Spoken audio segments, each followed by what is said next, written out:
the unsinkable ship that sank twice. In 1898, sailor-turned-author Morgan Robertson sat at his desk and wrote a story called Futility. He imagined a magnificent British ocean liner, the largest ship in the world. He named it the Titan. The Titan was described as a floating palace, luxurious, colossal, and considered unsinkable. Robertson's details were oddly precise.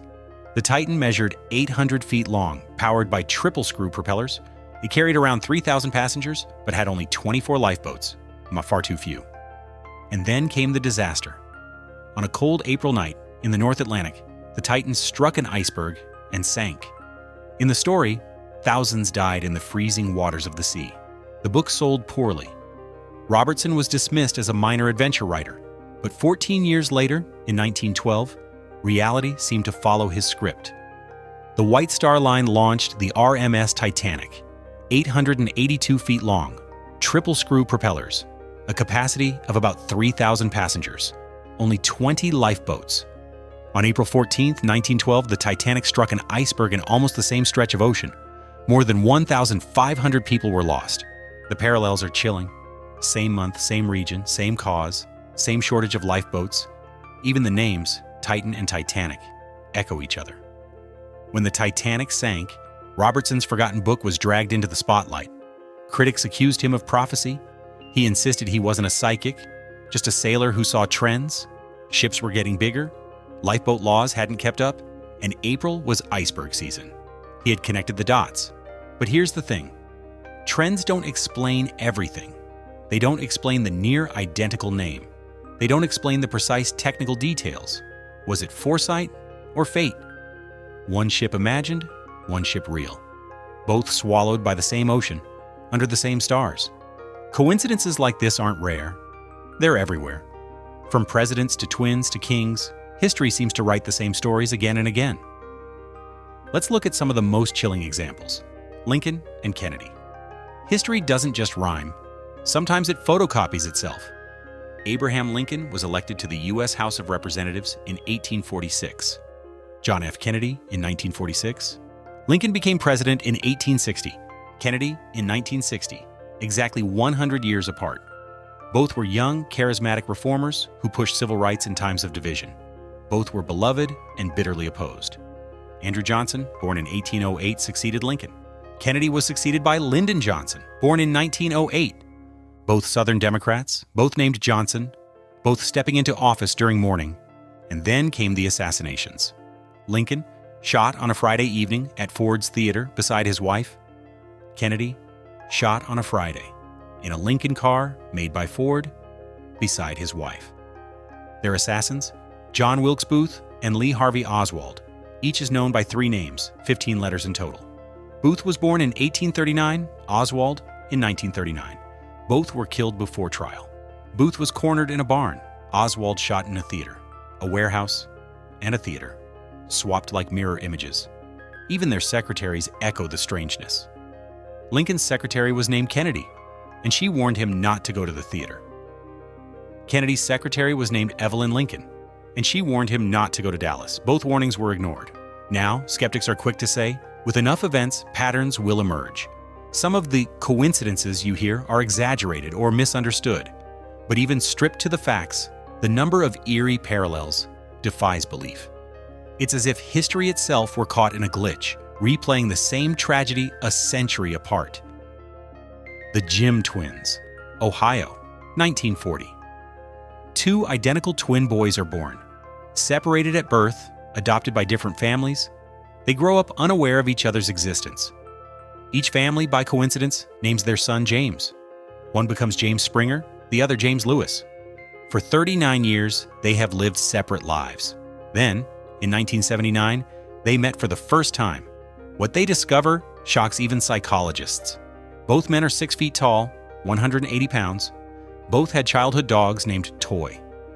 In school, both excelled at math but struggled with spelling. Both loved woodworking and mechanical drawing. Their adult lives mirror even more closely. Each married a woman named Linda. Each divorced her. Each remarried a woman named Betty. Each had a son named James Allen. One spelled Allen, the other Allen. They both smoked Salem cigarettes. Both drove light blue Chevrolets. Both worked as sheriff's deputies. Both had the same medical quirks: tension headaches, nail biting. Even their vacations matched. The same Florida beach. The Minnesota twin study took its case as evidence that genetics exerts far greater influence than we imagined. That so much of who we are, from quirks to choices, may be written in our DNA. But there's another possibility. That life itself has patterns we don't yet understand.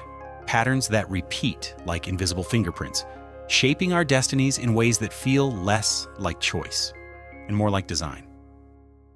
Poe's Deadly Prophecy. Edgar Allan Poe released his only full-length novel, The Narrative of Arthur Gordon Pym of Nantucket.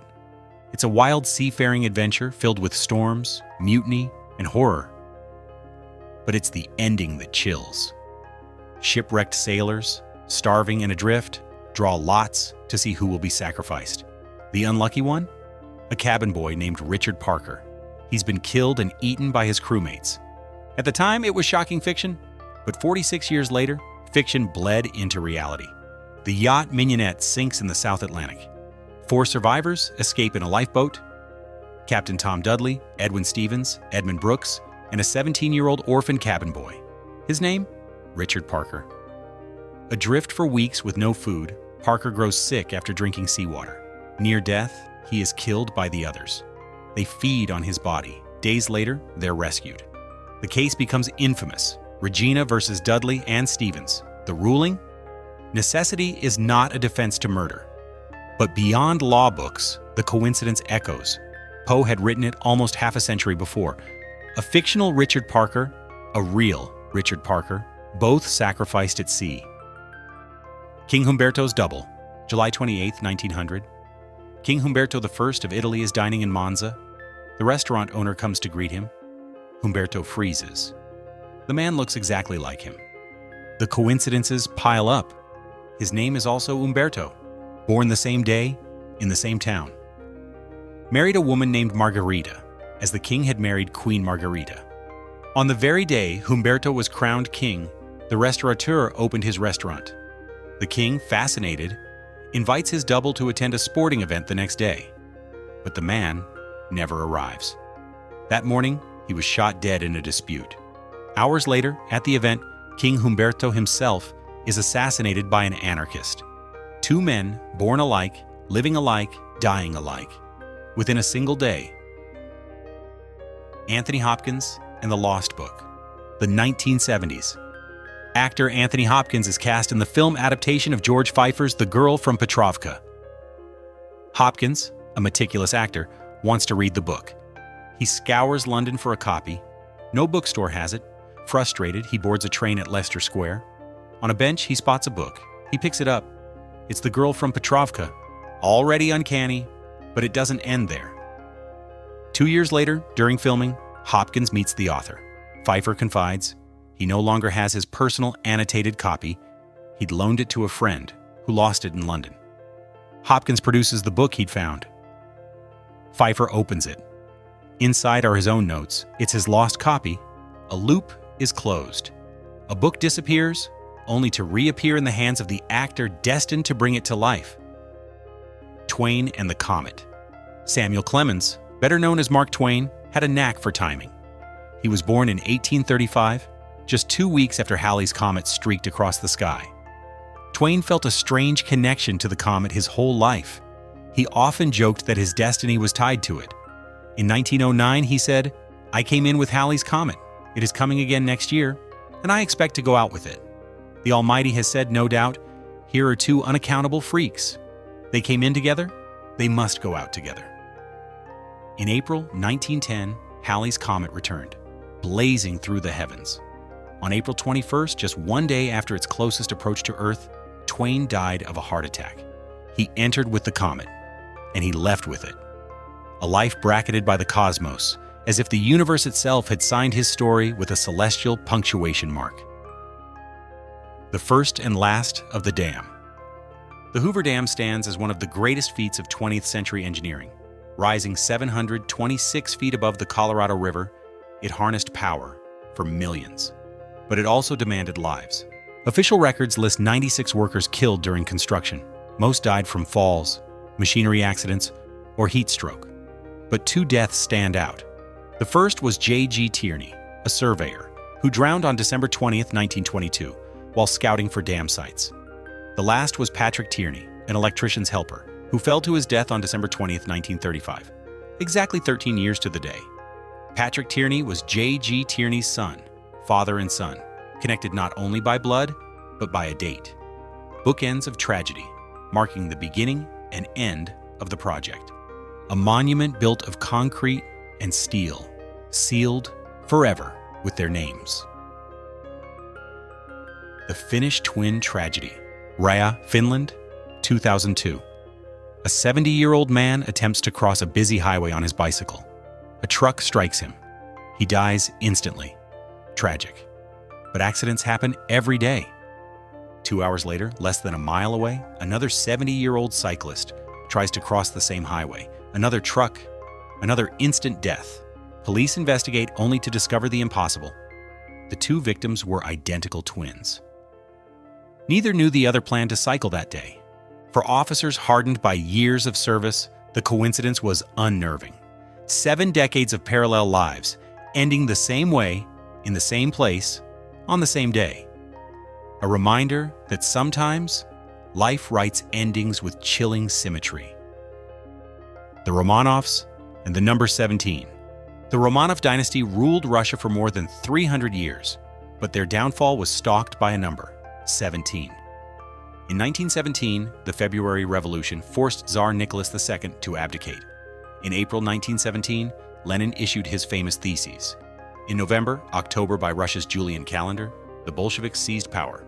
And on July 17, 1918, Nicholas, his wife Alexandra, their 5 children, and loyal servants were executed in a Yekaterinburg basement. Historians call the number 17 a coincidence.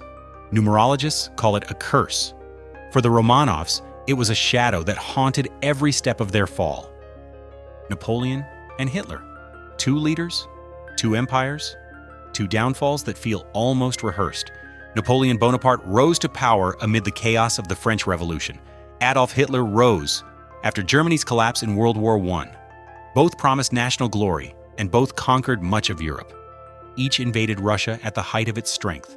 Napoleon in 1812, Hitler in 1941.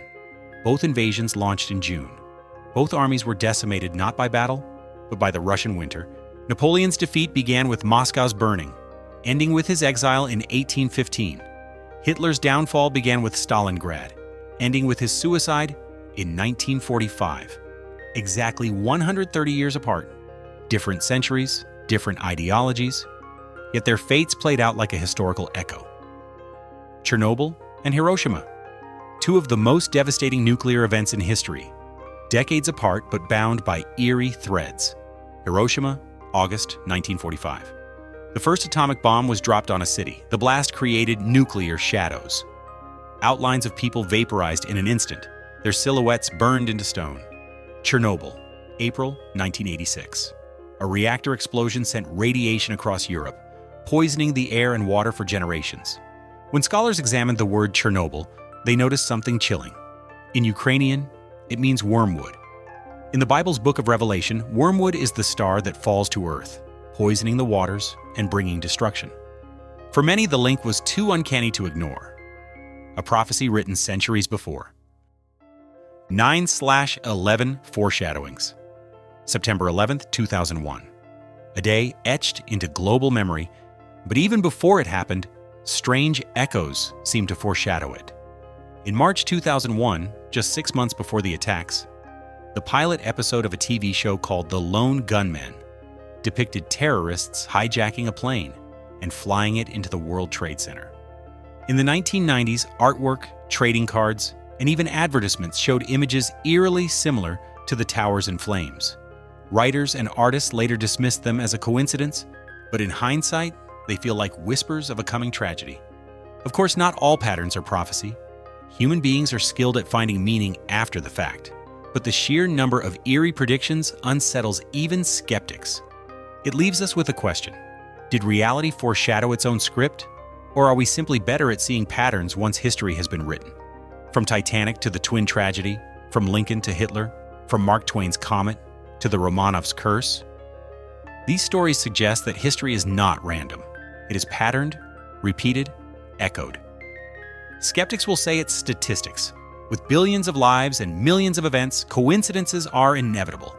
Believers will say it's fate, destiny, or even design. Where do you stand? Coincidence? Or something deeper? And now it's your turn. Share your strangest coincidence in the comments below. Who knows? Your story might be the one we feature in our next video.